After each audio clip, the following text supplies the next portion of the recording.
Hello दोस्तों, स्वागत है आपका। आज का हमारा विषय है समीकरण, द्विघात समीकरण अर्थात क्वाड्रेटिक इक्वेशन। आज के विषय में हम द्विघात समीकरण में प्रयोग में लाए जाने वाले सूत्र b² - 4ac, जिसे हम विविक्तर कहते हैं, पर विचार करेंगे। उसके सारे ही प्रकार को पढ़ेंगे और जब हम प्रश्न सोल्व करते हैं ax² + bx + c = 0 में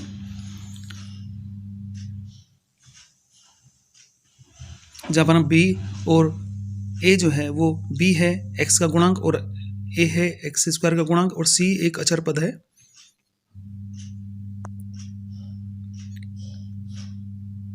तो हम यहाँ देख रहे हैं, देखिए ये ax² में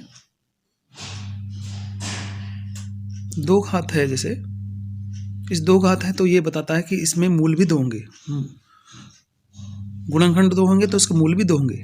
ठीक है, इन दो मूलों की प्रकृति को बताता है हमें b² - 4ac विविक्तर बताता है कि उनके मूलों की प्रकृति कैसी है।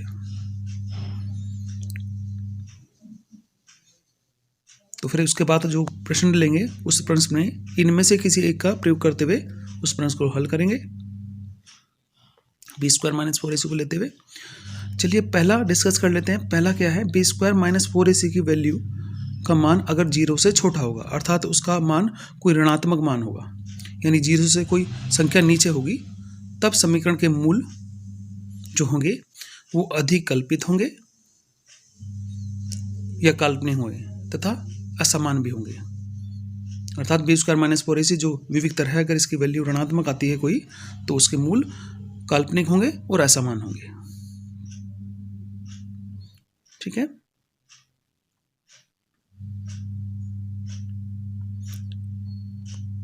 फिर उसे आगे बढ़ते हैं। उसके लिए नेक्स्ट जो है हमारा नेक्स्ट टर्म है, नेक्स्ट जो पद है वो p² - 4ac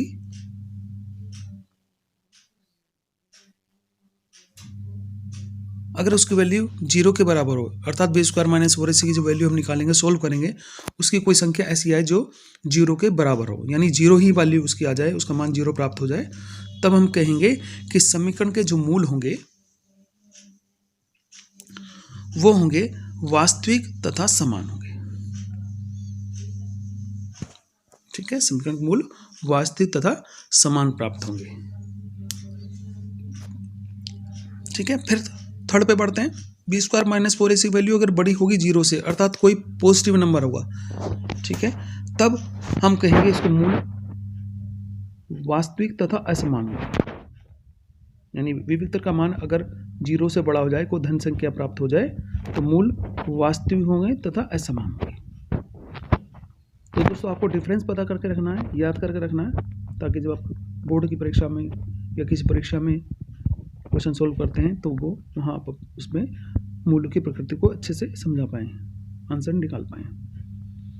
अब देखिए दोस्तों, अगर ax² + bx + c = 0 में कोई द्विघात समीकरण हमें दी गई है, ठीक है, और उनका मूलों का योग यानी अल्फा प्लस बीटा जो होता है वो कैसे डिसाइड करते हैं, तो अल्फा प्लस बीटा यानी मूलों का योग जो होता है -b/a और मूलों का गुणनफल होता है c/a। ठीक है, आप जानते हैं b क्या होता है, b होता है x का गुणांक और a होता है x² का गुणांक। तो -b/a ये फॉर्मूला हमें याद करना होता है कि मूलों का योग ऐसे निकालते हैं। और अगर मूलों का गुणनफल निकालना होगा हमें, तो c/a अर्थात अचर पद को हम x² के गुणांक से भाग कर देते हैं, तो -c/a मूलों का गुणनफल होगा।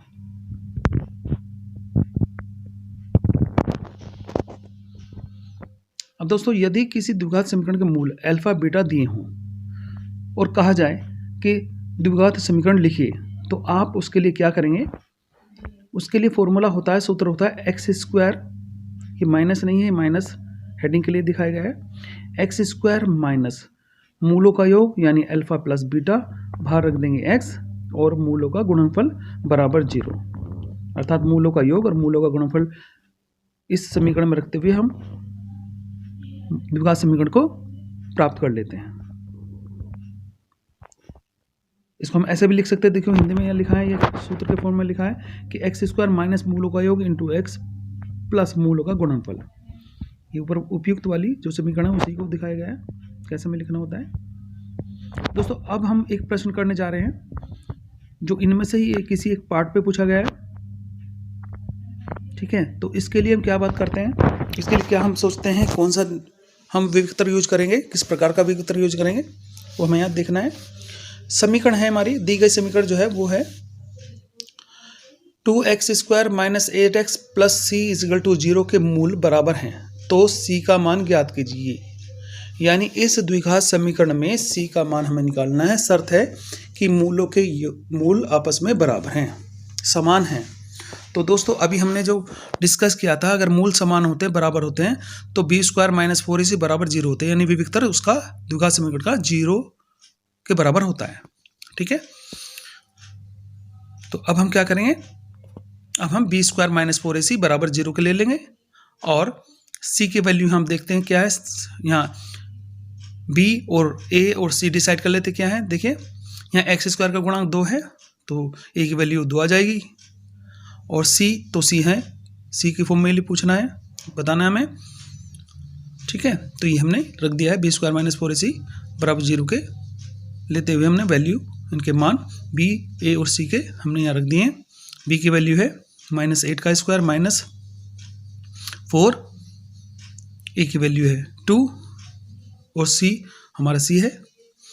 अब हम इसे -8² होता है 64 और 4 दूनी 8, तो -8c आ गया। अब हम 8c को अलग कर लेंगे, उधर 64 लिख देंगे, ठीक है। तो c की वैल्यू प्राप्त होगी हमें 64/8 यानी 64/8, ठीक है। और इस तरह जब हम इसको डिवाइड करेंगे